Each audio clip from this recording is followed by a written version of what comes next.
সবে আরম্ভ হয়েছে জি বাংলার নতুন মেগা অন্নপূর্ণার লক্ষ্মীরা। গল্পে নায়িকা হিসেবে স্বস্তিকা ঘোষ যেমন দর্শকের মন জয় করেছেন, তেমনি নতুন করে জনপ্রিয় হয়েছেন গল্পের নায়ক সৌম্যদীপ মুখার্জি। কিন্তু মেগার অন্যতম নাম ভূমিকাতে আছেন টেলি অভিনেত্রী সোমা ব্যানার্জি। অন্নপূর্ণার চরিত্রে দেখা যাচ্ছে তাকে।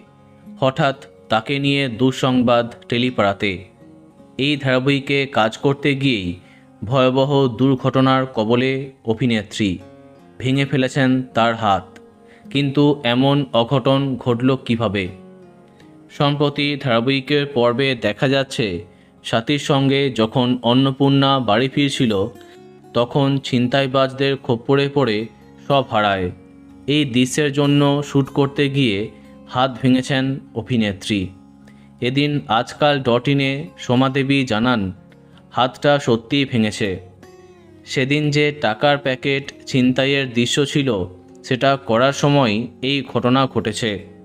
আমার হাতে প্যাকেটটা জড়ানো ছিল, আর বাইকটা তো ফোর্সে বেরিয়েছে ওটাকে টেনে নিয়ে, আর তাতেই আঙুলের হাড় সম্পূর্ণ সরে গিয়েছে। ভাঙা হাত নিয়ে সেদিন শুটিং চালিয়ে যান তিনি। পরদিন এক্স-রে করে অন্যান্য ব্যবস্থা নিয়েছেন। তবে আহত হয়ে মোটেও কাজ থামিয়ে দেননি।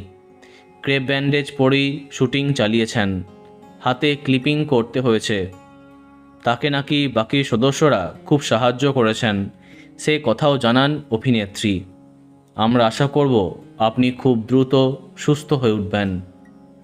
বন্ধুরা, ভিডিওটি এইটুকুই। বাংলা বিনোদনের অন্যান্য খবর পেতে সাবস্ক্রাইব কারেন্ট পজ। ধন্যবাদ।